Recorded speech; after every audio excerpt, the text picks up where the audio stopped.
na ng mga kalaban na kasabayan na kinainiwan. Kalasbag, Tondo, Israel, Tagig, mali mo papuntapahan, tuloy pa sa pusa.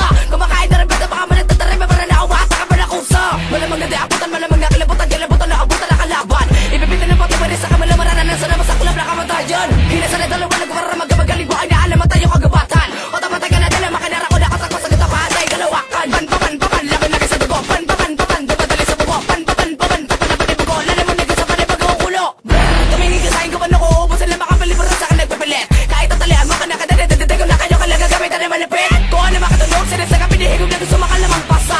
Ayun katayo ko na ito rin na datalig ito lang nakamaasa. Ito matabi sa lasa. Sa baba lang ibinigay ko para harapin ako sa pagbalik ko bilang jablong tugma. Isa ko sa katakat-takot na sumulat sa raranga pagalingan bumito ng mga salita. Palupitan lang ang laban tsaka bilang sa mga nangapagalaban sa aking pag-atake. Kilabutan ka na pag ako na mismo ang sumugod kayo wag kadyang umarang tumabi. Wala pa ko sinulat sa papel apat ako ni sa kaso mga sakay nung ako ilumabas. Dumudurog ka na para pag ako ang gumalaw diba astig ganyang kalakas. Tirang-tiki na kapos sa paghinga ng sinamahan ng matindi paglapag na pag-atake. Tinapagtapak ako lahat ng mga kalaban na tumapag sa akin na puro mga peste-peste. Kailangan nagmula sa dila sumusugat di masukat-sukat na galing. Para ka tumapag sa apoy kapag ako ang hinarap ipapakita kung paano basusin. Mga kupala akala mo kaya na sumubay sa mga banata ng jablong tugma. El Grande, ang pangalan na kinikilalang isa sa matinding sumpa. Pakita mo nga balata na